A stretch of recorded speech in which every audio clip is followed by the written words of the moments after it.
नमस्कार दोस्तों, decode exam में आप सभी का स्वागत है। आज की क्लास में हम लोग डिस्कस करेंगे जीएस मॉक टेस्ट 53 जो कि आपके यूपीपीसीएस प्रीलिम्स और आरओ एआरओ दोनों परीक्षाओं के लिए बहुत ही महत्वपूर्ण है। तो चलिए आज की क्लास को स्टार्ट करते हैं मेरे साथ ऐश्वर्या सिंह के साथ। क्लास में किसी भी तरीके का डाउट होगा तो आप लोग मुझे कमेंट बॉक्स में बता सकते हैं। आज की क्लास को स्टार्ट करने से पहले थोड़ी सी इंफॉर्मेशन मैं आप लोगों को देना चाहूंगी यूपीपीसीएस फाउंडेशन कोर्स 2025 के लिए। ये जो फाउंडेशन कोर्स है इसमें प्रीलिम्स और मेंस दोनों के सिलेबस को कवर किया जाएगा। क्लास यहाँ पर मैं बता दूं आपको, प्रीलिम्स के कोर्स में आपका CSAT, GS paper plus current affair सब इंक्लूड होगा। साथ ही साथ मेंस के कोर्स की बात करेंगे तो यहाँ पर आपके जीएस पेपर के साथ साथ हिंदी और एसए पेपर भी इंक्लूडेड होगा। क्लास यहाँ पर आपको टेस्ट सीरीज प्रोवाइड की जाएगी प्रीलिम्स और मेंस दोनों के लिए, और आपको नोट्स प्रोवाइड किया जाएगा जो कि बाइलिंगुअल नोट्स होगा हिंदी इंग्लिश दोनों में। तो अगर इस कोर्स से रिलेटेड आपको कोई भी इंफॉर्मेशन चाहिए तो ये व्हाट्सएप नंबर है, इस पर आप कॉन्टैक्ट कर सकते हैं। डिकोड एग्जाम आप लोगों के लिए दो और नए कोर्सेज लेकर आया है। एक यूपीपीसीएस प्रीलिम्स 2025 टेस्ट सीरीज जिसमें आप लोगों को 12,000 से ज्यादा प्रश्न मिल जाएंगे। दूसरा जो है वो यूपीपीसीएस मुख्य परीक्षा के लिए क्रैश कोर्स लेकर आया है जिसमें आपके मेंस के कोर्स को वेरियस टॉपिक्स में डिवाइड किया गया है और हर टॉपिक से रिलेटेड 5 क्वेश्चंस आपको दिए जाते हैं जिसके के आंसर्स आप हमें लिखकर सेंड करते हैं। हमारे यहाँ के फैकल्टी उसको चेक करके आपको फीडबैक देते हैं। प्लस 5 क्वेश्चन ऐसे होते हैं जिसके के मॉडल आंसर्स कोचिंग द्वारा आपको प्रोवाइड किए जाते हैं। तो हर टॉपिक से रिलेटेड आपके पास 10 क्वेश्चन होते हैं प्रैक्टिस के लिए। तो अगर इन दोनों में से किसी भी कोर्सेज के बारे में आपको इन्फॉर्मेशन चाहिए तो नीचे कॉन्टैक्ट नंबर दिया है, इस पर आप कॉन्टैक्ट कर सकते हैं। चलिए अब आज की क्लास का हम पहला प्रश्न देखते हैं।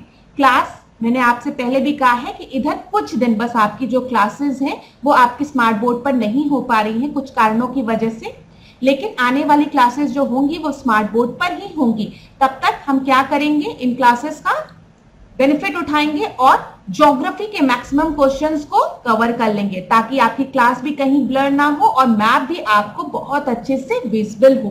तो जितनी भी क्लासेस इधर हो रही हैं सब आपकी ज्योग्राफी की क्लासेस हो रही है, मैप ओरिएंटेड क्लासेस हो रही हैं। तो ध्यानपूर्वक इन क्लासेस को करिए और सारे इंपॉर्टेंट नोट्स आप बनाते चलिए। क्लास में सारी रिवर, डेजर्ट, जो कॉन्टिनेंट्स में जो आपके इंपॉर्टेंट जितने भी फैक्ट्स हैं सब मैं आपको यहाँ पर कवर करवा दूंगी हर क्लास के माध्यम से। तो चलिए आज हम नॉर्थ अमेरिका को थोड़ा डिस्कस करते हैं। तो यहाँ पर देखिए उत्तर अमेरिका महाद्वीप के बारे में बात किया गया है, नॉर्थ अमेरिका कॉन्टिनेंट के बारे में बोला गया है। क्षेत्रफल की दृष्टि से यह विश्व का दूसरा सबसे बड़ा महाद्वीप है। तो बताइए क्लास, अगर हम एरिया वाइज चले तो और कॉन्टिनेंट्स की बात करें, क्या जो नॉर्थ अमेरिका है वो दूसरा सबसे बड़ा महाद्वीप है? नहीं, नॉर्थ अमेरिका तीसरा सबसे बड़ा महाद्वीप है। इसके पहले एशिया और अफ्रीका आता है, याद रखिएगा। उसके बाद नॉर्थ अमेरिका आता है। ग्रीनलैंड इसी महाद्वीप का भाग है। हाँ बिल्कुल सही है, जो ग्रीनलैंड है वो नॉर्थ अमेरिका कॉन्टिनेंट में ही आता है। लेकिन अगर पूछा जाएगा ग्रीनलैंड पर किस कंट्री का अधिकार है तो आप क्या बताएंगे? डेनमार्क का। ये याद रखिएगा। दक्षिण में यह महाद्वीप भूमि की एक सक्रिय पट्टी के रूप में बदल गया है जो मध्य अमेरिका कहलाता है। अगर आप देखेंगे नॉर्थ अमेरिका का मैप तो आप देखेंगे नीचे ये ऐसी सक्रिय पट्टी की तरह हो गया है, ठीक है, और फिर इधर आपका साउथ अमेरिका स्टार्ट हो जाता है। तो ये जो सक्रिय पट्टी है इसे हम सेंट्रल अमेरिका कहते हैं, ठीक है। याद रखिएगा जो सेंट्रल अमेरिका है उसका जो लोकेशन है नॉर्थ अमेरिका में वो साउथ की तरफ है, ठीक है। कभी कंफ्यूज मत हो जाएगा कि सेंट्रल अमेरिका है तो मध्य अमेरिका है तो ये मध्य में होगा, नहीं, ये साउथ में है, दक्षिण में है, ठीक है। तो ये भी बिल्कुल सही है। इस प्रश्न में पूछा गया है कौन से कथन आपके सही है, तो आप उत्तर क्या देंगे? 2 और 3 जो है वो बिल्कुल सही है। मैप में एक बार देख ले क्लास, ये देखिए, ये आपको ग्रीनलैंड दिख रहा है। ग्रीनलैंड जो है वो किसका पार्ट है? वो नॉर्थ अमेरिका कॉन्टिनेंट का ही पार्ट है। लेकिन यहाँ पर किस कंट्री का अधिकार है? डेनमार्क का। ये याद रखिएगा। चलो इधर आओ, इधर देखो क्लास, ये क्या है? यहाँ पर पहले इस मैप को देखिए, ये आपको नॉर्थ अमेरिका का मैप दिख रहा है। नॉर्थ अमेरिका के मैप में अगर आप इधर देखेंगे तो आपको अलास्का दिखेगा जिस पर यूएस का अधिकार है। इधर आप देखेंगे तो कनाडा दिखेगा, ठीक है। इधर देखिए ग्रीनलैंड, ग्रीनलैंड के नीचे किस कंट्री का नाम लिखा है? डेनमार्क का, याद रखिएगा। फिर इधर आपको यूएसए मिलेगा और फिर मैक्सिको मिलेगा, ठीक है, मैक्सिको दिखेगा। अब देखिए क्लास, यहीं पर जो आपकी सक्रिय पट्टी है इधर की तरफ एक पतली सी पट्टी है, इसमें स्ट्रिप है। अगर आप फिजिकल मैप में देखेंगे तो आपको ये देखिए यहाँ पर ये दिख रही है। तो इसी को हम क्या कहते हैं, सेंट्रल अमेरिका कहते हैं। इस वाले मैप में और क्लियर होगा। ये देखिए मैक्सिको के बाद जब आप इधर आते हैं तो इधर आपको एक स्ट्रिप सी दिखेगी पतली सी, ठीक है। एल सेल्वाडोर दिख रहा है, निकारागुआ गोवा दिख रहा है, कोस्टा रिका, पनामा, ये सब किसका पार्ट है, ये सब सेंट्रल अमेरिका का पार्ट है। बस ये याद रखिएगा क्लास, जो सेंट्रल अमेरिका है ना वो नॉर्थ अमेरिका कॉन्टिनेंट में सेंटर में नहीं आती है, ये साउथ में आती है। एग्जाम में हो सकता है आपको कंफ्यूज किया जाए। अब मैंने आपको नॉर्थ अमेरिका का बता दिया, नॉर्थ अमेरिका के साउथ में ये जो हिस्सा है इसी को हम सेंट्रल अमेरिका कहते हैं। क्लियर है? चलो इतनी चीजें क्लियर होगी। यहां पर आपको एक छोटा सा रीजन दिखेगा जो कि नॉर्थ अमेरिका को साउथ अमेरिका से कनेक्ट कर रहा है, ठीक है, जिसको कि हम इस्थमस कहते हैं। इस्थमस समझिए क्लास, एक नैरो स्ट्रिप होती है, एक पतली सी स्ट्रिप होती है जो कि दो लैंड मासेस को कनेक्ट करती है। दो टर्म आपको समझना है, एक स्ट्रेट समझना है जिसको कि हम जलसंधि कहते हैं, और दूसरा क्या है, इस्थमस है। याद रखिए, जो स्ट्रेट होता है वो दो लैंड मासेस को अलग करता है। क्या करता है? अलग करता है, और दो वाटर बॉडीज को कनेक्ट करता है। जैसे कि अगर हम यहाँ पर भारत का मैप देखें और इधर श्रीलंका को देखें तो यहाँ पर हमें कौन सा स्टेट मिलता है, पाक स्टेट मिलता है, जो कि किन दो लैंड मासेस को सेपरेट कर रहा है, अलग कर रहा है, इंडिया को श्रीलंका से अलग कर रहा है। लेकिन जब हम इस्थमस की बात करते हैं तो ये दो लैंड मासेस को क्या करता है, ज्वाइंट करता है, ठीक है। इधर आप देखिए नॉर्थ अमेरिका को साउथ अमेरिका से क्या कर रहा है, ज्वाइंट कर रहा है, और यहीं पर आपको क्या मिलेगा, पैनामा कैनाल भी मिलेगा। क्लियर? इतनी बातें क्लियर क्लास? ठीक है। तो अब आपको इस प्रश्न में क्या क्या ध्यान रखना है जल्दी से रिवाइज कर लीजिए। मैं आपको एक बार रिवाइज करा देती हूँ जो भी पॉइंट है, ध्यान पूर्वक सुनिएगा। सबसे पहले जो नॉर्थ अमेरिका है, क्षेत्रफल की दृष्टि से अगर हम देखेंगे तो ये आपका दूसरा नहीं तीसरा सबसे बड़ा महाद्वीप है, ठीक है। ग्रीनलैंड इसी द्वीप का हिस्सा है, बिल्कुल सही है, लेकिन इस पर शासन किसका है, डेनमार्क का है, ठीक है। दक्षिण में अगर हम देखेंगे तो हमें सेंट्रल अमेरिका मिलता है। क्लियर? चलो अब आगे बढ़ते हैं अगले प्रश्न पे। देखिए यहां पर क्या दिया गया है, कैनाडियन शील्ड के संदर्भ में निम्नलिखित कथनों पर आपको क्या करना है, विचार करना है। ध्यान से पढ़िएगा। यह शील्ड कनाडा के संपूर्ण भाग में फैला हुआ है, ठीक है। इसका निर्माण प्राचीन कठोर चट्टानों से हुआ है। सेंट लॉरेंस नदी की निम्न भूमियां इसका दक्षिणी भाग है, ठीक है, सेंट लॉरेंस याद रखिएगा। और इस शील्ड में खनिज संसाधनों का अभाव है। तो आपको बताना है इनमें से कौन से कथन सही नहीं है। क्या बोला गया है, कौन से स्टेटमेंट आपके सही नहीं है। किसकी बात की गई है, कैनाडियन शील्ड की बात की गई है। तो अगर आप कैनाडियन शील्ड को देखेंगे तो आपको इसका उत्तर मिल जाएगा। चलो तो मैप में एक बार दिखाऊं कैनाडियन शील्ड को, ध्यान से देखिएगा लोकेशन जो दिखाने जा रही हूं आपको मैं। यहाँ पर आइए मैप में, ये देखिए ये आपको इधर की तरफ कैनाडियन शील्ड दिख रही है, ठीक है, दिख रही है क्लास। बताओ एक बार सारे इनको यहाँ से इरेज करते हैं और आपको मैप और क्लियरली दिखाते हैं। ये आपको कैनाडियन शील्ड दिख रही है। अगर आप यहां पर ड्रॉ करेंगे तो इस साइड आपको कैनाडियन शील्ड मिलेगी। तो मुझे एक चीज बताओ, क्या कैनाडियन शील्ड जो है वो संपूर्ण कनाडा में फैली हुई है? बताओ, कनाडा तो पूरा आपका इतना हिस्सा है ना, पूरा देखो ये पूरा जो येलो पोर्शन है वो कनाडा का हिस्सा है ना, ये सब कनाडा का हिस्सा है ना। तो बताओ ये जो कैनाडियन शील्ड है क्या ये संपूर्ण कनाडा में फैली हुई है कि नहीं? जहां पर भी बैठे हो उत्तर देने का प्रयास करो, मैप के थ्रू पढ़ रहे हैं तो ये क्लियर हो रहा होगा, नहीं ये कनाडा के पूरे हिस्से में कैनाडियन शील्ड नहीं फैली हुई है। तो पहला ऑप्शन जो दिया गया है कैनाडियन शील्ड जो है वो कनाडा के संपूर्ण भाग में फैली हुई है, नहीं ये आपका गलत है। समझ में आ रहा है, ये गलत है। ये हम कह सकते हैं कि कैनाडियन शील्ड जो है वो कनाडा के लगभग आधे हिस्से में फैली हुई है। इसका निर्माण प्राचीन कठोर चट्टानों से हुआ है। तो क्लास ये बिल्कुल सही है। हाँ, कैनाडियन शील्ड का जो निर्माण है वो प्राचीन कठोर चट्टानों से हुआ है। सेंट लॉरेंस नदी की निम्न भूमियां इसका दक्षिणी भाग बनाती है। बताइए ये आपका सही है कि गलत? ये भी बिल्कुल सही है। अब हम लोग सेंट लॉरेंस को एक बार देख लेते हैं, ध्यान दीजिएगा क्लास। यहाँ पर देखिए ये आपको कैनाडियन शील्ड दिख रही है। अगर आप यहाँ पर देखेंगे, मैं आपको रिवर वाला मैप एक बार दिखाती हूँ ताकि आपको चीजें क्लियर हो। ये देखिए, यहाँ पर आपको सेंट लॉरेंस दिख रहा है, बताइए दिख रहा है क्लास? ये क्या है? ये सेंट लॉरेंस है। इधर आपको कैनाडियन शील्ड दिख रही है, ठीक है, जो कि कनाडा के आधे हिस्से में फैली हुई है। अब देखो, सेंट लॉरेंस जो नदी है वो आपकी इसका दक्षिणी भाग है। बताओ, कैनाडियन शील्ड का दक्षिणी भाग है ना? हाँ है, तो ये भी बिल्कुल सही है। तो देखो, प्रश्न पे जल्दी से आए हम लोग यहाँ पर क्लास, ध्यान दीजिएगा। तो सेंट लॉरेंस नदी की निम्न भूमियां इसका दक्षिणी भाग बनाती है, सही है। इस शील्ड में खनिज संसाधनों का अभाव है, तो बताइए ये गलत है कि सही है? याद रखिएगा, इस शील्ड का जो उत्तरी भाग है वहां पर अगर हम देखेंगे तो अधिकतर महीने में वहां पर वो जो आपका पोर्शन है वो बर्फ से ढका हुआ होता है। लेकिन दक्षिणी भाग में अगर हम देखेंगे तो यहाँ पर आपको कौन सी नदी दिख रही है? सेंट लॉरेंस नदी दिख रही है, ठीक है, सेंट लॉरेंस नदी दिख रही है। तो ये आपका सही है। और इस शील्ड में खनिज संसाधनों का अभाव रहता है, ये आपका गलत है।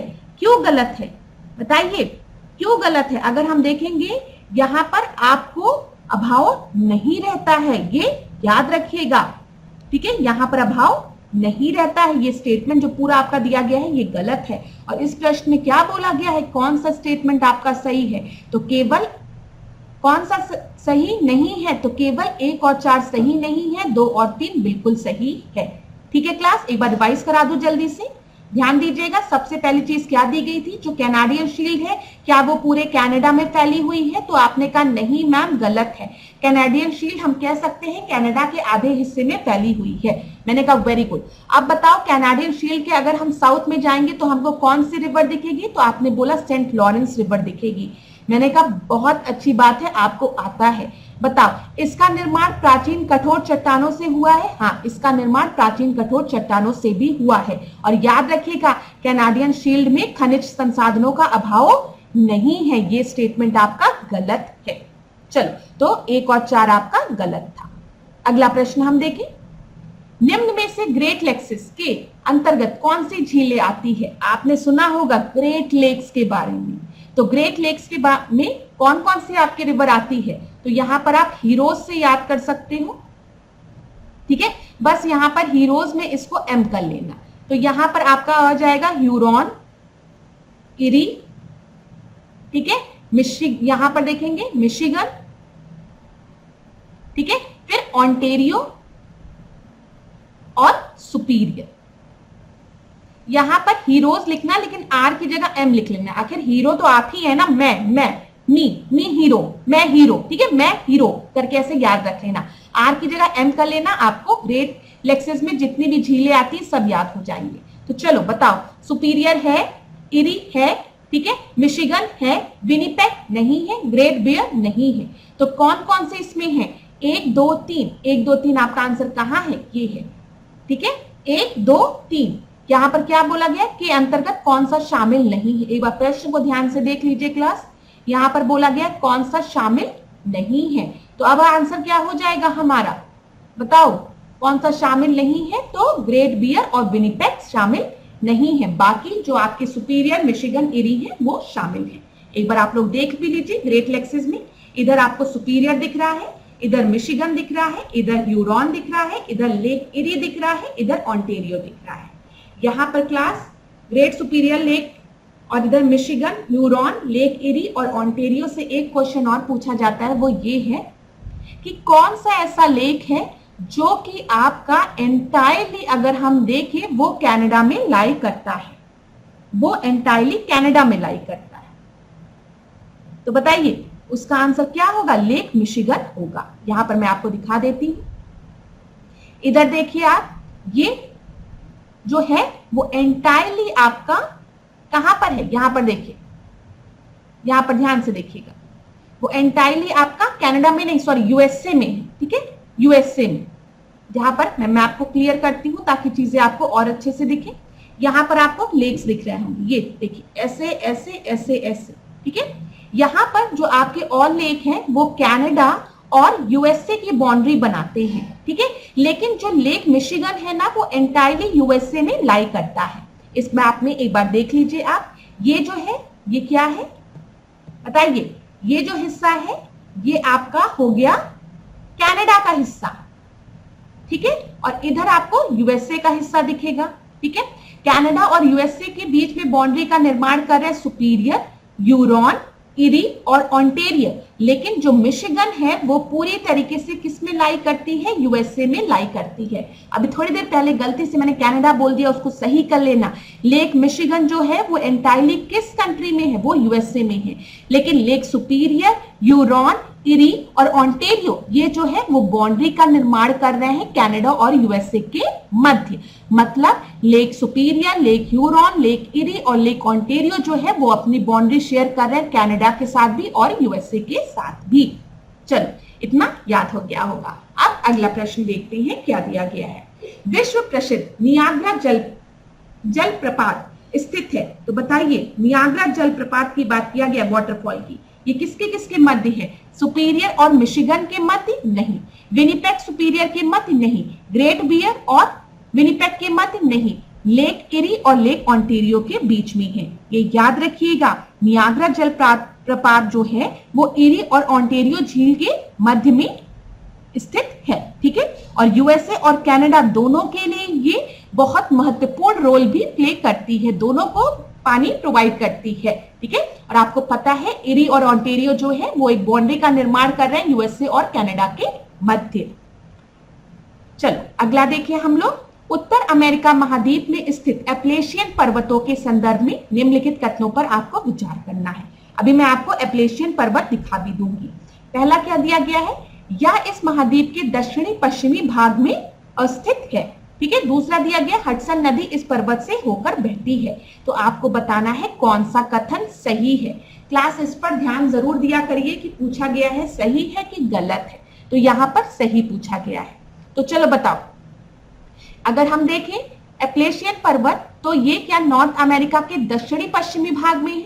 इसको मैप में देखोगे, यहां पर देख लो, ये आपको एप्लेशियन माउंटेन दिख रहा है और आपको पता है ये नॉर्थ हो गया, ये साउथ हो गया, ये ईस्ट हो गया, ये वेस्ट हो गया। तो बताओ ये आपका क्या दक्षिणी पश्चिमी भाग में, उत्तर दक्षिण पूरब पश्चिम, बताओ ये पूरब है ना, तो हम कह सकते हैं ये दक्षिण पूर्वी भाग में है, ठीक है। ये याद रखिएगा, बताओ क्लास। तो यहां पर ये आपका ईस्ट में है, ये याद रखिएगा कहां पर है, ये पूर्वी भाग में है, ना कि आपके पश्चिमी भाग में। तो पहला स्टेटमेंट आपका गलत हो जाएगा, क्यों, क्योंकि यहाँ पे पूर्वी भाग होना चाहिए, पश्चिम में तो ये है ही नहीं, ये तो ईस्ट में है आपका एप्लेशियन माउंटेन। क्लियर है। दूसरा देखिए, हडसन नदी इस पर्वत से होकर बहती है। अगर आप ध्यान से देखेंगे तो इधर आपको हडसन बे दिखता है, ठीक है। इधर आप ध्यान देंगे तो ये आपका हडसन बे है और इधर आपको हडसन रिवर दिखेगी, तो ये बिल्कुल सही है। हडसन नदी जो है इस पर्वत श्रेणी से होकर गुजरती है, तो यहाँ पर सही पूछा गया था, तो बी आपका हो गया। अब एप्लेशियन माउंटेन याद रखिएगा आप किस साइड में है, ईस्ट साइड में है, पूर्व साइड में है, ना कि पश्चिम साइड में है। क्लियर हुआ क्लास इतनी चीजें। चलिए अगला देखें हम, उत्तरी अमेरिका महाद्वीप के मध्यवर्ती विशाल मैदान के संदर्भ में निम्नलिखित कथनों पर आपको विचार करना है। यहां पर हमें ग्रेट प्लेन के बारे में बताना है, ठीक है। नॉर्थ अमेरिका में जो ग्रेट प्लेन है उसके बारे में चलिए बताइए। या इस महाद्वीप की निम्न भूमि का क्षेत्र है, ठीक है। दूसरा आपको दिया गया है, इसके मध्यवर्ती और दक्षिणी भाग में मिसिसिपी मिजोरी नदी द्रोणियां फैली हुई हैं। तो यहां पर आपका सही उत्तर क्या हो जाएगा बताइए। उपयुक्त में से सही कथन बताइए, केवल एक, केवल दो, एक दो, दोनों, या फिर ना एक ना दो। तो यहाँ पर ध्यान दीजिएगा, जब हम मध्यवर्ती की बात कर रहे हैं, नॉर्थ अमेरिका महाद्वीप में मध्यवर्ती विशाल मैदानों की बात करें, ग्रेट प्लेन्स की हम लोग बात कर रहे हैं, तो ये निम्न भूमि का क्षेत्र है, बिल्कुल सही है। प्लेन है तो निम्न भूमि का होगा, और इसके दक्षिणी भाग में हमें मिसिसिपी मिजोरी नदी फैली हुई दिखेगी। यहाँ पर मैं आपको दिखा भी देती हूँ, ये आप देखिए, ये आपका प्लेन रीजन हो गया, ठीक है। इधर आप देखेंगे, इधर प्लेन रीजन में आपको मिसिसिपी और मिजोरी नदी यहाँ पर दिखेगी, ठीक है। ये देखिए, ये मिसिसिपी मिजोरी नदी है जो कि इसके दक्षिण में आपके बह रही है। क्लियर है। और फिर ये गल्फ ऑफ मैक्सिको दिख रहा होगा। तो ये स्टेटमेंट भी बिल्कुल सही था आपका, यहाँ पर 2 आपका सही उत्तर हो जाएगा। यहाँ पर अगर आप मैप में देखेंगे क्लास, तो एक चीज मैं आपको बता दूं, यहाँ पर ध्यान दीजिएगा आप लोग, ये आपको एप्लेचियन माउंटेन दिख गया, क्लियर है, ये आपको ग्रेट प्लेन और कोस्टल प्लेन दिख गया, और इधर ही गल्फ ऑफ मैक्सिको में आपको मिसिसिपी और मिजोरी नदी बहती हुई दिखेंगी। इधर आपको कैनेडियन शील्ड की इस तरफ आपको हडसन बे भी दिख गया होगा, और इधर ही आपको क्या दिखा है, ग्रेट लेक, जिसके अभी मैंने आपको याद कराया, हीरोज से आप याद रखेंगे, बस आर को आपको एम से रिप्लेस करना है, ठीक है, जिसमें एम जो है वो मिशिगन है, और जो मिशिगन है वो एंटायरली किस कंट्री में लाई कर रही है, यूएसए में लाई कर रही है। इतने पॉइंट्स याद हो गया होंगे। चलो अगला हम देखते हैं। अभी यहाँ पर कुछ रिवर्स में आपको इंपॉर्टेंट दिखाऊंगी जो कि आपको अपने एग्जाम के लिए याद रखना है। सबसे पहले अभी हमने कौन सा देखा, सेंट लॉरेंस देखा, याद रखिएगा, ठीक है। इधर आप देखेंगे मिसिसिपी, याद रखिएगा, मिजोरी याद रखिएगा, इंपॉर्टेंट है। ये कोलोराडो रिवर है जो मैं आपको बता रही हूं, ये यूकॉन नदी है, याद रखिएगा क्लास। इधर आपको ब्यूफोर्ट सी दिख रहा है, इधर यूकॉन नदी दिख रही है, मिसिसिपी मिजोरी इधर दिख रही है, सेंट लॉरेंस आपको ग्रेट लेक के बगल में दिख रही है, ठीक है। हडसन इधर रिवर अगर आप देखेंगे तो इधर आपको क्या दिख रहा है, यहां पर याद रखिएगा क्लास, आपका क्या है, कैनाडियन शील्ड है, ये याद रखिएगा, ठीक है। इधर आपको रियो ग्रेनाड दिख रहा है। अब हम लोग कुछ क्वेश्चंस को देखते हैं, क्वेश्चन के माध्यम से हम देखेंगे तो आपको ज्यादा याद रहेगा। तो चलो जल्दी जल्दी प्रश्नों के माध्यम से इन सब चीजों को हम लोग देखते हैं। एक बार आप प्लीज क्लास लोकेशन देख लीजिए ताकि प्रश्न करते समय आपको दिक्कत ना हो। पहला प्रश्न देखते हैं, which is the longest river in north America. तो चलो बताओ, नॉर्थ अमेरिका की लार्जेस्ट रिवर, लॉन्गेस्ट सबसे बड़ी रिवर कौन सी है, सबसे लंबी रिवर कौन सी है। तो यहां पर आपका एबीसीडी में से जो सही उत्तर है वो है मिजोरी रिवर, ठीक है। यहां पर आप देख लीजिए, मैं डिलीट मारती हूं सब। यहां पर अगर आप देखेंगे ये आपको मिजोरी रिवर दिख रही है, ठीक है। तो अगर पूछेगा उत्तर अमेरिका की सबसे लंबी नदी कौन सी है तो आप बताएंगे मिजोरी रिवर है। चलो दूसरा प्रश्न देखिए, मिसिसिपी रिवर जो है वो किस रिवर बॉडी में जाकर गिरती है, बताइए मिसिसिपी नदी किस जल निकाय में गिरती है। तो अभी यहां पर आप देखिए, ये आपको मिसिसिपी मिजोरी दिखेगी, यहां पर आपको गल्फ ऑफ मैक्सिको दिखेगा, लेकिन यहीं पर आपको ग्रैंड गल्फ ऑफ मैक्सिको दिख रहा है ना। तो यही देखिए प्रश्न में हम देख लेते हैं एक बार, यहां पर क्या दिया गया, Pacific ocean, gulf of Mexico, Atlantic और हडसन बे। तो उत्तर तो आपको मिल ही गया, और कुछ डिस्क्राइब करने की जरूरत ही नहीं थी, गल्फ ऑफ मैक्सिको में ये जाकर गिर रही है। क्लियर है ना क्लास, मिसिसिपी मिजोरी देखना है तो यहां पर आप देख भी सकते हैं एक बार। अगर परीक्षा में आपसे प्रश्न पूछा गया, क्या पूछा गया बताइए, पूछा गया कि उत्तरी अमेरिका की सबसे लंबी नदी कौन सी है, तो आप क्या बताएंगे, मिजोरी नदी जो है वो सबसे लंबी नदी है। अगर आपसे पूछा गया ये जो मिसिसिपी मिजोरी है वो कहां पर जाकर गिर रही है, तो आप क्या बताएंगे, गल्फ ऑफ मैक्सिको में जाकर गिर रही है। चलो आगे बढ़ते हैं, कोलोराडो रिवर के बारे में हम बात करते हैं। जो कोलोराडो रिवर है वो आपकी फेमस है, किसके लिए, किस नेचुरल वंडर को के लिए प्रसिद्ध है। कोलोराडो नदी किस प्राकृतिक चमत्कार के लिए प्रसिद्ध है बताइए, नियाग्रा जलप्रपात के लिए, रॉकी पर्वत के लिए, ग्रेट कैनियन के लिए, या फिर येलोस्टोन पार्क के लिए।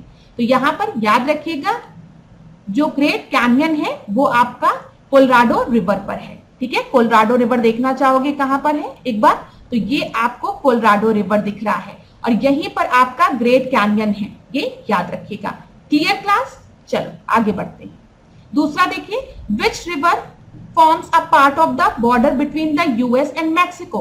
कौन सी ऐसी रिवर है जो यूएस और मैक्सिको के बीच में बाउंड्री बना रही है, Yukon river, Columbia river, Rio Grande या फिर सेंट लॉरेंस रिवर। तो बताइए, तो यहां पर आपका सही उत्तर क्या हो जाएगा।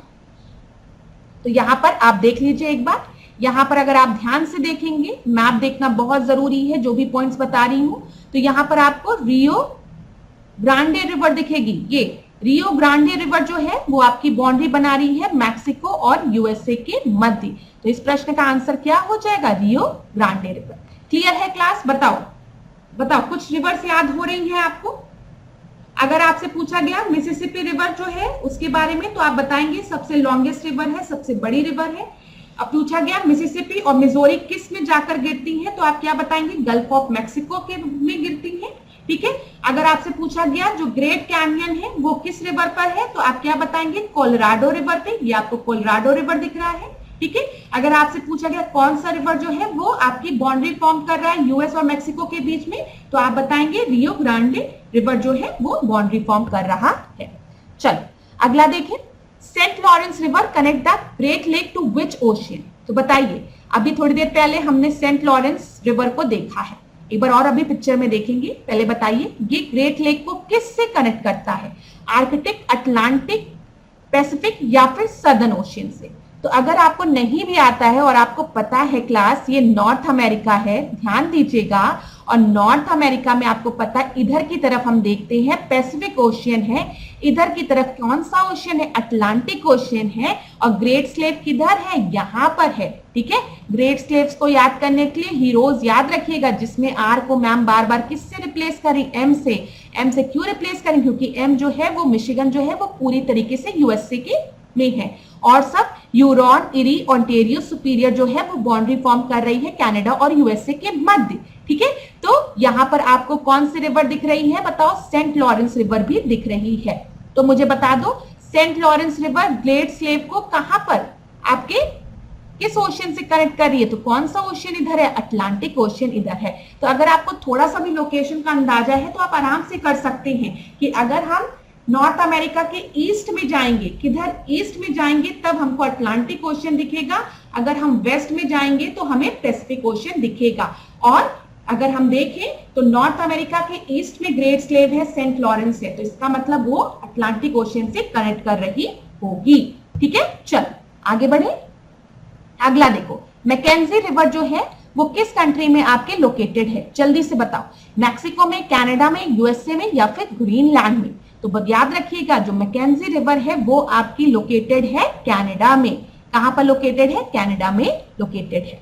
चलो अगला प्रश्न हम देखते हैं, which of the following river flows through the great canyon. अभी मैंने थोड़ी देर पहले आपको बताया है जो कोलोराडो रिवर है उस पर आपका ग्रेट कैनियन है। ठीक है, तो यहां पर आपका सही उत्तर क्या हो जाएगा, सी आपका सही उत्तर हो जाएगा। अब देखो यूकॉन रिवर के बारे में बोला गया है। यूकॉन रिवर जो है वो अगर हम देखें किन दो कंट्रीज के बीच में बहती है, यूएसए मैक्सिको के बीच में। ठीक है, यूएसए और मैक्सिको के बीच में, तो अभी हमने देखा रियो ग्रांडे जो है वो आपकी बाउंड्री फॉर्म कर रही है। यहाँ पर दूसरा दिया गया है कनाडा और यूएसए के मध्य। ठीक है, और आप देखेंगे अभी मैप में यूकॉन रिवर जो है वो कनाडा और यूएसए के मध्य ही बह रही है। यहाँ पर देख लो क्लास, ये क्या है, ये आपका यूकॉन रिवर है। इधर आपको पता है अलास्का वाला रीजन है, बताओ, और अलास्का वाले रीजन पे किसका अधिकार है, यूएस का अधिकार है। इधर आपको कनाडा वाला रीजन दिख रहा है, तो ये किसके किसके मध्य में है, यूएस और कनाडा के मध्य में है। ठीक है, क्लियर है क्लास। यहाँ पर आपने रियो ग्रांडे रिवर की बात की, तो ये मैक्सिको और यूएसए के मध्य में है। इसी तरीके से अगर हम सेंट लॉरेंस रिवर की बात कर दें तो ये किसके किसके मध्य में है, मतलब किसके किसके साथ बाउंड्री शेयर कर रही है, कनाडा और यूएसए के साथ। बताओ इतनी चीजें याद रहेगी।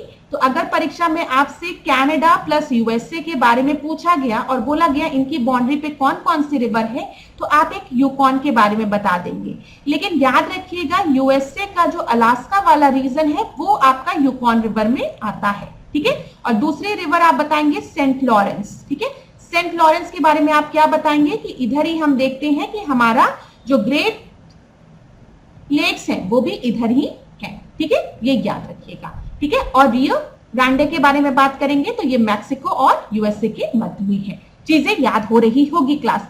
मुझे प्लीज कमेंट बॉक्स में बता दीजिएगा कि ये क्लासेस आपके लिए हेल्पफुल है कि नहीं, क्योंकि मुझे खुद बड़ा अफसोस हो रहा है कि मैं आपकी क्लासेस स्मार्ट बोर्ड पे नहीं ले पा रही हूँ, क्योंकि कुछ कारण है क्लास, इस वजह से मैं स्मार्ट बोर्ड पे आपकी क्लासेस नहीं ले पा रही हूँ। और मैं नहीं चाहती कि मेरी तरफ से आपकी क्लासेस में गैप हो। मैं सच बता रही हूँ, क्योंकि आप में से कई बार बच्चों ने मुझसे कहा कि मैम गैप मत किया करिए, तो मुझे भी बहुत दुख होता है। मैं चाहती हूँ मेरे स्टूडेंट्स की क्लासेस रेगुलर रहे, इसीलिए मैंने सोचा कि मैं इस तरीके से आपकी क्लासेस लूं और यहाँ पे ज्योग्राफी वाला पोर्शन को कवर करूं ताकि मैप आपको क्लियरली विजिबल हो। और कहीं पर भी क्लासेस आपकी धुंधली या ब्लर ना पड़े। तो क्लास मुझे बस इतना बताइएगा ये क्लासेस आपके लिए हेल्पफुल है कि नहीं, कमेंट बॉक्स में प्लीज मुझे बता दीजिएगा। अभी हमने साउथ अमेरिका देखा, अफ्रीका देखा, आज नॉर्थ अमेरिका देख रहे हैं। एक दिन क्या करेंगे, तीनों कॉन्टिनेंट्स को फिर रिवाइज करेंगे। ठीक है, मैं आपको वर्ल्ड की जो रिवर है वो याद करा दूंगी। ठीक है, जो आपकी यहाँ पे माउंटेन रेंजेस है उसको याद करा दूंगी, कौन सी रिवर कहाँ फ्लो करती है, कहाँ पे जाकर गिरती है, ये भी याद करा दूंगी, क्योंकि ये सब पोर्शन जो है यहाँ से आपके परीक्षा में प्रश्न पूछे जाते हैं।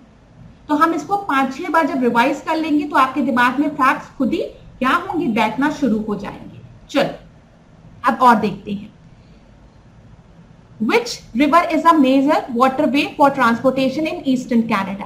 पूर्वी कनाडा में परिवहन के लिए मुख्य जलमार्ग कौन सी रिवर है? तो बताइए, अभी हमने देखा जो सेंट लॉरेंस है वो किसके किसके मध्य में बाउंड्री बना रही है, यूएसए प्लस कनाडा के मध्य में, और इस प्रश्न का भी उत्तर क्या है, सेंट लॉरेंस ही है। दूसरा देखते हैं, निम्नलिखित में से कौन सी नदी उत्तर अमेरिका में स्थित नहीं है? तो बताइए, कोलंबिया रिवर है, ठीक है, कोलंबिया है, कोलोराडो है, याद रखिएगा, यूकॉन है, ठीक है, हडसन रिवर है, लेकिन अमेजन नदी जो है वो नहीं है। अमेजन नदी क्या नॉर्थ अमेरिका में है? नहीं है ना। क्लियर है क्लास? तो बी आपका सही उत्तर हो गया। ये आसान प्रश्न था। यहां पर अब रिवर देख लीजिए, रियो ग्रांडे हो गया, कोलोराडो हो गया, कोलंबिया रिवर हो गया, यूकॉन हो गया, मैकेंजी भी याद रखिएगा, क्योंकि इधर ब्यूफोर्ट सी की बात की गई है तो मैकेंजी भी याद रखिएगा। इधर आपका सेंट लॉरेंस हो गया, इधर मिजोरी, मिसिसिपी, मिजोरी और ओहियो, ये याद रखिएगा। चल आगे देखें अगले प्रश्न में। क्लास आपको कुछ तो रिवर याद हुई होगी, आशा करती हूँ। बिल्कुल भी चिंता मत करिएगा, मैं जो कॉन्टिनेंट से रिलेटेड इंपॉर्टेंट प्रश्न है वो मैं आपको सब याद करा दूंगी, एकदम आपको रटवा दूंगी, उसकी चिंता आप लोग नहीं करेंगे। चलिए अगला प्रश्न देखते हैं। उत्तर अमेरिका महाद्वीप के पश्चिमी कार्डिलेरा की सबसे ऊंची चोटी माउंट मैकली निम्नलिखित में से कहां पर स्थित है? तो बताइए, यहां पर पश्चिमी कार्डिलेरा की बात यहां पर की गई है, तो यहां पर सबसे ऊंची चोटी की बात की गई है, तो यहां पर जो माउंट मैकली की, बताइए माउंट मैकली की जो सबसे ऊंची चोटी है वो कौन सी है? अच्छा देखिए क्लास, यहां पर उत्तरी अमेरिका महाद्वीप के पश्चिमी कार्डिलेरा की जो सबसे ऊंची चोटी माउंट मैकली की है, माउंट मैकली है की नहीं है, मुझे बोलना चाहिए, मैं गलत बोल रही हूं। जो सबसे ऊंची चोटी आपकी माउंट मैकली है वो कहां पर है? इस तरीके से ये प्रश्न मुझे पूछना चाहिए। यहां पे आपसे पूछा गया है जो पश्चिमी कार्डिलेरा है उसकी जो सबसे ऊंची चोटी है माउंट मैकली, ठीक है, वो आपकी कहां पर स्थित है? तो वो आपकी अलास्का में स्थित है, ये याद रखिएगा। ठीक है, क्लियर है क्लास? चल आगे देखें, अगला प्रश्न देखिए। उत्तर अमेरिका महाद्वीप के संदर्भ में निम्नलिखित कथनों पर विचार कीजिए। क्या दिया गया है यहां पर? ग्रेट बेसिन इस महाद्वीप का सबसे बड़ा अंतरा पर्वतीय पठार है। दूसरा है सेंट लॉरेंस नदी ग्रेट लेक्सिस संसार का सबसे बड़ा अंतरस्थलीय जलमार्ग है। तो मुझे बताइए, तो यहां पर जब हम बात करते हैं ग्रेट बेसिन जो है इस महाद्वीप का सबसे बड़ा अंतरा पर्वतीय पठार है, ये बिल्कुल सही है। और सेंट लॉरेंस की हमने बात की तो वहां पर हमने ग्रेट लेक्स की बात की ना, ग्रेट लेक्सिस संसार का सबसे बड़ा अंतरस्थलीय जलमार्ग है, ये भी बिल्कुल सही है। तो यहां पर आपका उत्तर क्या हो जाएगा? सी सही उत्तर हो जाएगा। अगला देखें, निम्नलिखित में से कौन सा या कौन से पर्वत उत्तर अमेरिका महाद्वीप से संबंधित है? तो चलिए बताइए कौन कौन से पर्वत आपके उत्तर अमेरिका महाद्वीप से संबंधित है? सियरा निवादा है, ठीक है, याद रखिएगा जो बता रही हूं, सियरा निवादा है, एप्लेशियन है, रॉकी है। तट श्रेणी की अगर हम बात करेंगे तो ये भी आपका है। तो यहां पर आपका सही उत्तर क्या हो जाएगा? बताइए क्लास, जब सारे आपके हैं तो यहां पर आपका सही उत्तर हो जाएगा ऑल ऑफ द एबव। ठीक है, ऑल ऑफ द एबव जो है वो आपका सही उत्तर है, मतलब 1 2 3 4 डी आपका सही उत्तर है।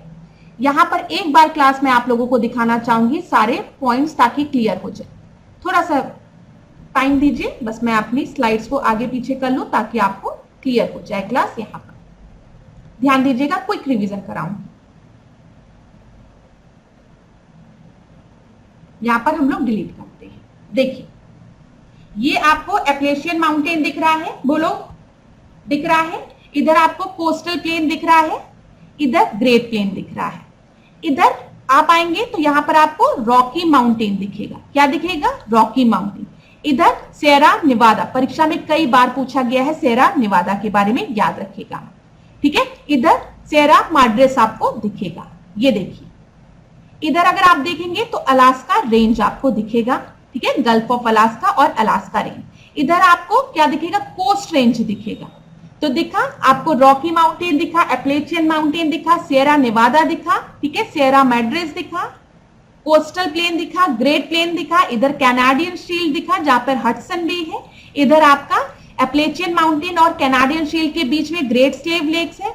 ठीक है, इधर ही आपको सेंट लॉरेंस नदी दिखेगी जो कि ग्रेट स्लेव को कनेक्ट करेगी अटलांटिक ओशन के साथ। क्लियर है क्लास? इधर आपको एक स्ट्रिप दिखेगी जिसको कि हम सेंट्रल अमेरिका कहते हैं, ये भी क्लियर है। और इधर आपको कैरेबियन सी दिखेगी, बताओ। और यहां पर आपको पैनामा कैनाल भी दिखेगा। क्लियर हो रही है? कुछ बातें दिमाग में बैठ रही है? बताओ, थोड़ी बहुत चीजें बैठ रही है दिमाग में? बैठेगी। अभी और चीजों को एकदम रटवा डालूंगी तुम लोगों को, बिल्कुल चिंता मत करना। अब वर्ल्ड ज्योग्राफी की जब हम बात कर रहे हैं तो वो तो आपको अब एकदम याद हो जाएगा, उसकी चिंता आप लोग बिल्कुल भी नहीं करेंगे। चलो यहां पर हम देखते हैं तो डी आपका सही उत्तर हो गया। सेरा नेवादा मैंने आपको दिखा दिया, एपलेशियन माउंटेन मैंने आपको दिखा दिया, रॉकी आपको दिखा दिया, और कोस्टल रेंज जो कि तट श्रेणी दिया गया है, कोस्टल रेंज भी मैंने आपको मैप में दिखा दिया। अभी क्लास के एंड में एक बार और रिवाइज करा दूंगी।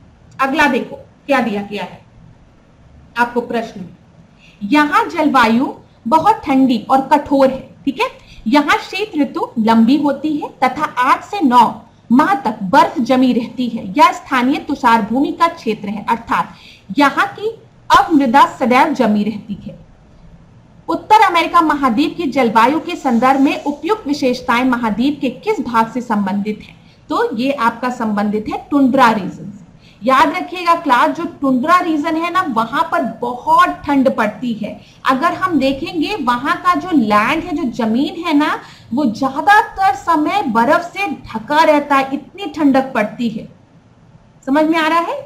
बर्फ से क्या रहता है? ढका रहता है, तो बहुत ही ज्यादा ठंडक यहाँ पड़ती है। तो यहाँ पर इसके बारे में किसके बारे में बात किया गया है? टुंड्रा रीजन के बारे में। चलिए ए आपका सही उत्तर है। अब कुछ वन लाइनर क्वेश्चन हम देखते हैं। अगर आपसे पूछा गया नॉर्थ अमेरिका जो है, ठीक है, वो किस नंबर पर आता है एरिया वाइज, तो आप क्या बताएंगे? वो तीसरे नंबर पे आता है, हमने प्रश्न में देख लिया एरिया वाइज। ठीक है, क्षेत्रफल की दृष्टि के अनुसार। अब पूछा गया नॉर्थ अमेरिका में लार्जेस्ट कंट्री कौन सी है, तो आप क्या बताएंगे? कनाडा है। ठीक है, अगर आपसे पूछा गया लॉन्गेस्ट रिवर कौन सी है, तो आप बताएंगे मिजोरी है। ठीक है, ये याद रखिएगा। अगर आपसे बोला गया कि वेस्टर्न कोस्ट में अगर हम नॉर्थ अमेरिका के देखें तो हमको कौन सा माउंटेन दिखता है? नॉर्थ, साउथ, ईस्ट, वेस्ट की बात की गई है, और इधर मैंने आपको बताया है रॉकी माउंटेन है। अभी मैं आपको दिखा भी दूंगी मैप में, रॉकी माउंटेन है, याद रखिएगा। ठीक है, फिर देखिए कौन सा कैनाल जो है वो अटलांटिक ओशन को पैसिफिक ओशन से कनेक्ट करता है। मैंने आपको ऐसे दिखाया है, ये आपका इधर की तरफ नॉर्थ अमेरिका हो गया। ठीक है क्लास, इधर आपका क्या हो गया? साउथ अमेरिका हो गया।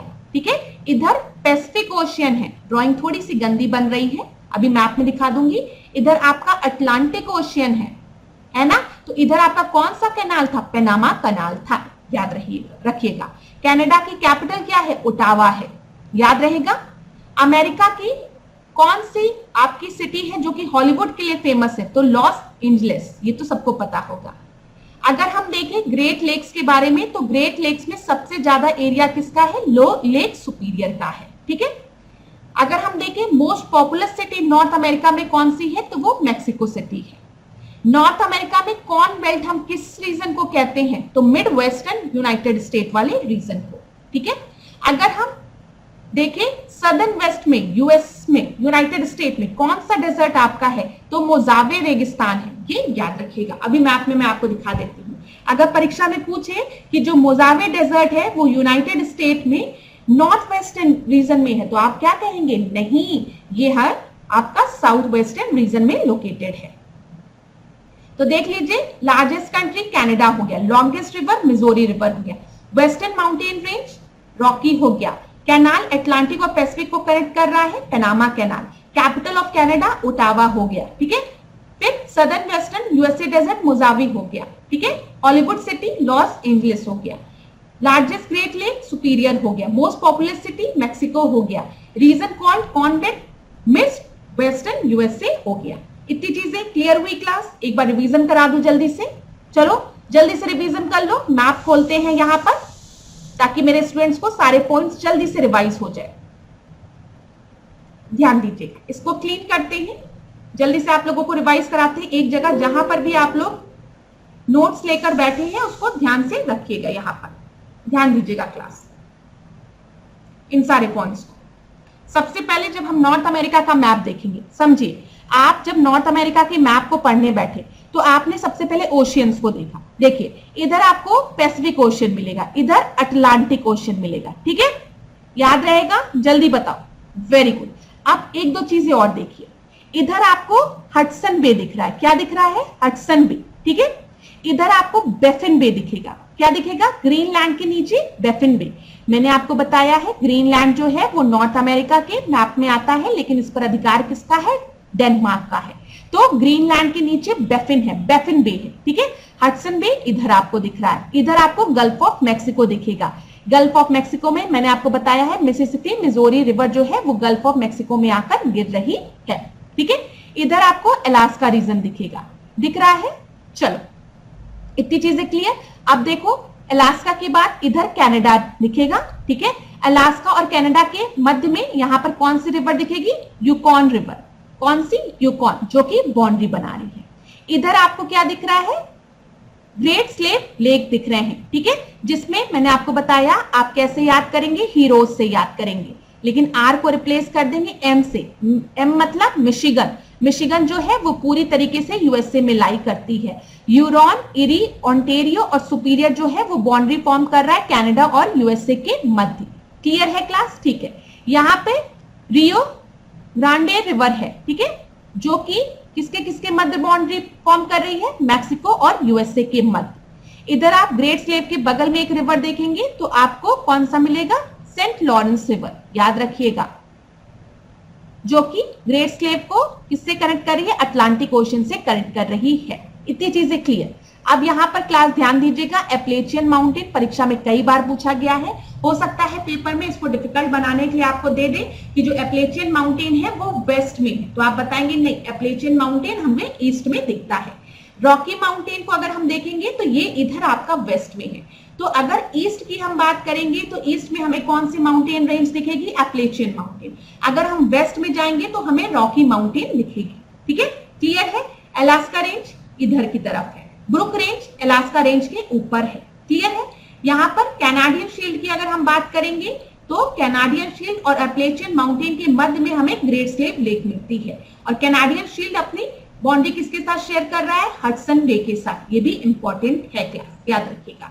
यहाँ पर जो स्ट्रिप है इसे हम सेंट्रल अमेरिका के नाम से जानते हैं, और यहीं पर हमको पनामा कैनाल दिखता है, ठीक है, जो कि क्या कर रहा है? अगर हम इधर देखेंगे, इधर पैसिफिक ओशन और इधर आपका अटलांटिक ओशन को कनेक्ट कर रहा है, ये भी याद रखिएगा। चलो बताओ, इतनी चीजें आपको याद हुई क्लास? यहां पर हम एक बार देख लेते हैं। ये सारी चीजें मैंने आपको करवा दी है, क्वेश्चन इंपॉर्टेंट है जो जो चीजें मैंने आपको बताई।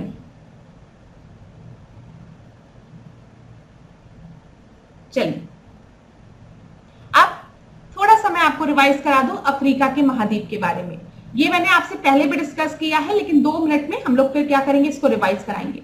मैंने आपको बोला है इस समय का ये जो पूरा समय है जिसमें मैं आपका स्मार्ट बोर्ड पे क्लास नहीं ले पा रही हूँ, मैं पूरा प्रयास करूंगी कि आप लोगों को कॉन्टिनेंट से रिलेटेड मैक्सिमम क्वेश्चन करा दूं। तो चलो इसको जल्दी से रिवाइज कर लो। अफ्रीका महाद्वीप यूरोप से किन स्थलाकृतियों संरचनाओं के द्वारा अलग होता है? मैंने आपको पहले भी बताया है, हम अफ्रीका को यूरोप से अलग करने की बात कर रहे हैं, तो जल्दी जल्दी मुझे बता दो क्या क्या होगा। यहाँ पर जिब्राल्टर की जल संधि होगी, हाँ, स्ट्रेट ऑफ जिब्राल्टर होगा, ठीक है। फिर हम देखें यहाँ पर भूमध्य सागर होगा, हाँ होगा, ठीक है। उत्तरी अटलांटिक सागर नहीं, बाबल मंडेप नहीं, तो यहाँ पर ए आपका सही उत्तर हो जाएगा। मैप में दिखा दूं मैं आपको, ये क्या है, अफ्रीका है, ठीक है, इधर आपका यूरोप है। क्लियर है क्लास? यहाँ पर आपका स्ट्रेट ऑफ जिब्राल्टर है।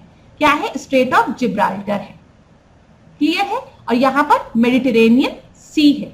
मैप में और अच्छे से देखोगे तो ये आपका अफ्रीका हो गया, इधर आपको स्ट्रेट ऑफ जिब्राल्टर दिखेगा, जो कि क्या कर रहा है, यूरोप को अफ्रीका से अलग कर रहा है, या फिर यूरोप के स्पेन को अफ्रीका के मोरक्को से अलग कर रहा है। इधर मेडिटेरेनियन सी हो जाएगी। क्लियर? तो ये मेडिटेरेनियन सी हो गई, दिखा क्लास, और इधर आपका क्या है, जिब्राल्टर जल संधि है। इसी तरीके से जब हम बात करेंगे अफ्रीका को एशिया से कौन कौन अलग कर रहा है, तो आप क्या बताएंगे, यहां पर बताइए, यहां पर आपको रेड सी दिखेगी, स्वेज कैनाल दिखेगा, बताओ, और हम बात करेंगे तो यहां पर बाबल मंडेब जल संधि दिखेगी। यहां पर एक बार क्लियर करते हैं हम लोग। देखिए, निम्नलिखित में से कौन सी स्थलाकृति एशिया महाद्वीप को अफ्रीका महाद्वीप से अलग करती, स्वेज कैनाल करती है, ठीक है, बाबल मंडेब जल संधि करती है, बताओ, रेड सी करती है, मोजाम्बिक चैनल नहीं। तो यहां पर आपका सही उत्तर 1 2 3 हो जाएगा। क्लियर करना है तो यहां से कर सकते हैं। ये अफ्रीका है, इधर आपको स्वेज कैनाल दिख रहा है, ये रेड सी दिख रही है, ठीक है, इधर आपको बाबल मंडेब जल संधि दिखेगी, इधर आपको जिब्राल्टर की जल संधि दिखेगी, ये मेडिटेरेनियन सी है, ये अफ्रीका है। मैंने आपको एक ट्रिक बताई थी कि जो रेड सी है उसको याद करने की, तो रेड सी को याद करने के लिए मैंने आपको क्या बताया था, यस डी आप याद रख लोगे। यस डी, तो जहां पर वाई क्या है, येमेन है, ई क्या है, इरिट्रिया है, एस क्या है, सूडान है, एस क्या है, सऊदी अरेबिया है, ठीक है, फिर उसके बाद डी क्या है, डिजबूती है, ई क्या है, इजिप्ट है। इतनी चीजें क्लियर हो गई क्लास? चलो, अब यहां पर एक चीज और मैं बता दूं, जब मैंने आपको रेड सी के बारे में बताया तो एक चीज आप याद रखिएगा, अगर आपके एग्जाम में पूछा जाए, यहां पर ध्यान दीजिएगा कि रेड रिवर कहां पर है। अगर रेड रिवर के बारे में आपसे पूछा जाए तो आप बताएंगे रेड रिवर नॉर्थ अमेरिका में है। क्लियर है? कोलंबिया कहां पर है, नॉर्थ अमेरिका में। कोलोराडो कहां पर है, नॉर्थ अमेरिका में है। रियो ग्रांडे कहां पर है, नॉर्थ अमेरिका में। सेंट लॉरेंस कहां पर है, नॉर्थ अमेरिका में है।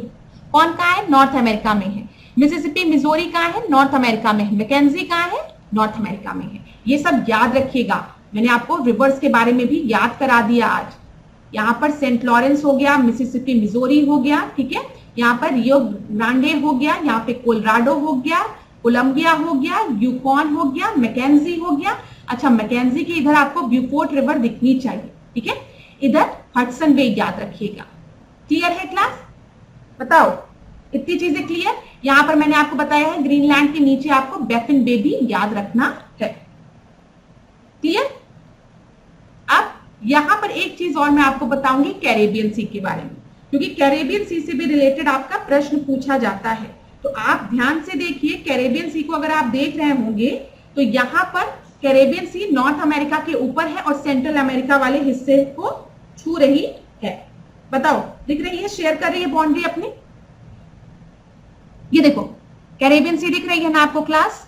तो कैरेबियन सी जो है वो अटलांटिक ओशियन का पार्ट है, जो कि अगर हम देखें गल्फ ऑफ मैक्सिको के साउथ में, ठीक है, और सेंट्रल अमेरिका के ईस्ट में। ये याद रखिएगा। देखिए, आपकी परीक्षा में अब क्या किया जा रहा है, खाली डायरेक्ट ये नहीं पूछा जा रहा है कि ये वाली रिवर कहां पर है या कैरेबियन सी किधर है, आपसे लोकेशन पूछा जाएगा। तो अगर आप लोकेशन को देखेंगे तो कैरेबियन सी जो है वो अटलांटिक ओशियन का पार्ट है, ठीक है। अगर हम गल्फ ऑफ मैक्सिको से देखेंगे इसको, गल्फ ऑफ मैक्सिको की तरफ से, तो आप पाएंगे ये गल्फ ऑफ मैक्सिको के साउथ ईस्ट हिस्से में है। किसमें है? साउथ ईस्ट हिस्से में, मैं लिख दे रही हूं। इसी तरीके से अगर आपसे बोला गया कि ये सेंट्रल एशिया के किस हिस्से में है, तो ये आपका सेंट्रल अमेरिका के किस तरफ है, तो आप क्या बताएंगे? ईस्ट की तरफ है ना, पूरब की तरफ है ना, ईस्ट की तरफ है। याद रखिएगा ये। तो इतनी चीजें आपको याद रहेगी। बताओ, कैरेबियन सी का डायरेक्शन याद रहेगा ना क्लास? क्योंकि परीक्षा के लिए महत्वपूर्ण है, इसलिए मैंने आपको बता दिया। अगर परीक्षा में ऐसे पूछेगा तो आप आराम से आंसर दे लोगे। यहाँ पे मिसिसिपी, मिजोरी मैंने आपको दिखा दिया, ये मिसिसिपी है, ठीक है, ये मिजोरी है, ये ओहियो रिवर है, ये भी आप याद रखिएगा। यहां पर मैंने आपको बताया अगर परीक्षा में पूछेगा कि रेड रिवर कहां पर है तो आप नॉर्थ अमेरिका में बताएंगे। अच्छा, यहाँ पे मिजोरी में क्लास एक चीज और याद रखिएगा, इधर ही की तरफ आपको येलो स्टोन दिख रहा है, ठीक है, येलो स्टोन, ये भी आपकी परीक्षा में पूछा गया है, याद रहेगा येलो स्टोन के बारे में। चल, जो भी इंपॉर्टेंट पॉइंट्स अभी मुझे याद आए हैं आज नॉर्थ अमेरिका से रिलेटेड, वो सारे इंपॉर्टेंट पॉइंट्स मैंने आज की क्लास में आपको बता दिए, जितने भी इंपॉर्टेंट पॉइंट्स थे। अब हम लोग नेक्स्ट क्लास में डिस्कस करेंगे, अभी हम लोग वर्ल्ड ज्योग्राफी ही डिस्कस करेंगे, वर्ल्ड ज्योग्राफी ही डिस्कस करेंगे ताकि चीजें आपको याद रहे। अभी तक मैंने क्या क्या डिस्कस किया है, थोड़ा सा आपका इंट्रोडक्शन हो गया है नॉर्थ अमेरिका से रिलेटेड आज, अभी हमने पूरा नहीं पढ़ा है लेकिन एक इंट्रोडक्शन हो गया है। क्वेश्चन का लेवल नेक्स्ट क्लास में और डिफिकल्ट रखेंगे, क्वेश्चन को लेवल को बढ़ाएंगे मतलब, ठीक है। लेकिन उसके पहले आपको लोकेशन पता होनी चाहिए, कौन से रिवर कहां पर है, कौन सा स्टेट कहां पर है, ठीक है। फिर हमने साउथ अमेरिका भी डिस्कस किया आपसे, साउथ अमेरिका को बहुत अच्छे से डिस्कस किया गया था। अफ्रीका डिस्कस किया गया, अब ऑस्ट्रेलिया पर हम लोग आएंगे, ठीक है। इसके बाद हम क्या करेंगे, रिवीजन क्लास रखेंगे, हम इन सारे कॉन्टिनेंट्स को फिर रिवाइज करेंगे, क्योंकि ये कुछ ऐसे पोर्शन है जो कि आप एक बार पढ़ लेते हो, आपको समझ तो आ जाता है, लेकिन जब आप रिवीजन नहीं करते हो ना क्लास, तो आपको कंफ्यूजन होने लगती है, आप भूलने लगते हैं। तो हम क्या करेंगे, एक बार सारी चीजों को पढ़ेंगे, फिर बार बार उसको रिवाइज करेंगे। तब तक रिवाइज करेंगे जब तक कि आपके दिमाग में बैठ नहीं जाता और आप लोग ये नहीं कह देते ऐश्वर्या मैम अब याद हो गया, बस करो, अब बार बार रिवाइज मत कराओ, ठीक है। तो तब तक हम लोग उसको रिवाइज करेंगे। अच्छा, आप में से किसी स्टूडेंट ने मुझसे एक्ट से रिलेटेड प्रश्न पूछा था कि मॉले मिंटो रिफॉर्म और वो, वैसे मैंने ये सब चीजें आपको बहुत अच्छे से पढ़ाई है, लेकिन अगर अभी भी आपको दिक्कत हो रही है तो क्लास आप बिल्कुल चिंता मत करिएगा, आने वाले सेशन में हम फिर रिवाइज करा देंगे। मेरे जितने भी क्लासेस हैं, जितने भी सेशंस हैं, ये मैं आप ही लोगों के लिए लेकर आती हूँ, और अगर आप लोगों के लिए ये सेशंस यूजफुल नहीं होंगे तो फिर मेरे पढ़ाने का कोई भी मतलब नहीं है। मैं एक चीज क्लियर बता रही हूँ, फिर मेरी मेहनत का भी कोई मतलब नहीं है अगर मेरे स्टूडेंट्स के लिए क्लासेस यूजफुल नहीं है तो मैं पूरा प्रयास करती हूँ कि मेरे स्टूडेंट्स के लिए जो क्लासेस है वो यूजफुल है, उनको चीजें याद होती रहे। आप में से बताइएगा कौन से स्टूडेंट मेरे साथ पहले से जुड़े हुए हैं और उनको अब चीजें याद होने लगी हैं। थोड़ा आप लोग मुझे बताइएगा ताकि मुझे भी पता चले मेरी मेहनत सही डायरेक्शन में जा रही है कि नहीं, ठीक है। तो अंत में क्लास यही कहूंगी कि खुद पर भरोसा जरूर रखिए, अपने ईश्वर पर भरोसा रखिए, माता पिता के आशीर्वाद पर भरोसा रखिए, और हमेशा हमेशा अच्छा बोलिए, अपने लिए अच्छा सोचिए, दूसरों के लिए भी अच्छा सोचिए, ठीक है। दूसरों से कभी भी गलत तरीके से बात मत करिए।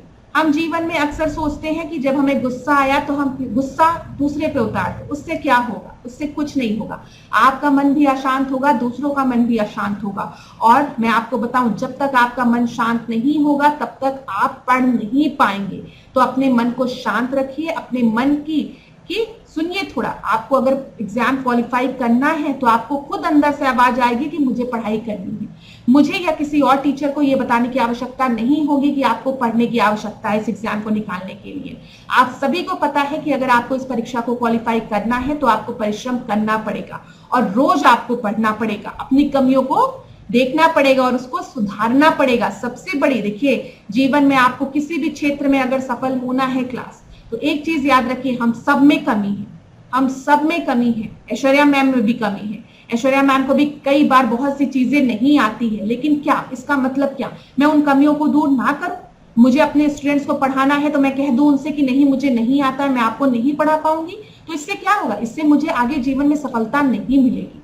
मुझे अपनी कमियों को समझना है, अपनी कमजोरियों को समझना है और उसे दूर करना है। इसी तरीके से विद्यार्थी जीवन में भी आपको मॉक टेस्ट लगाने हैं, नंबर ऑफ क्वेश्चंस रोज लगाने हैं, और जहां पर भी बार बार मिस्टेक हो रही है उन पॉइंट्स को समझते हुए उन्हें करेक्ट करना है। आपको सफलता जरूर मिलेगी। बस अपने स्वास्थ्य पर ध्यान दीजिए, खुद पर यकीन रखिए और अपने माता पिता के आशीर्वाद पर यकीन रखिए और खूब पढ़िए। जहां पर भी डाउट होता है, ठीक है क्लास, मुझे कमेंट बॉक्स में बताइए। आने वाले सेशन में हम लोग उन डाउट्स को कवर करेंगे प्रश्नों के माध्यम से, और मैं ईश्वर से प्रार्थना करती हूँ कि आपको सफलता जरूर मिले और बहुत जल्दी सफलता मिले, ठीक है। तो धन्यवाद क्लास। इसी तरीके से मेरे साथ ऐश्वर्या सिंह के साथ डिकोड एग्जाम के साथ बने रहिए। आपका दिन खूब अच्छा जाए, खूब मंगलमय हो। और खूब पढ़िए, खूब आगे बढ़िए।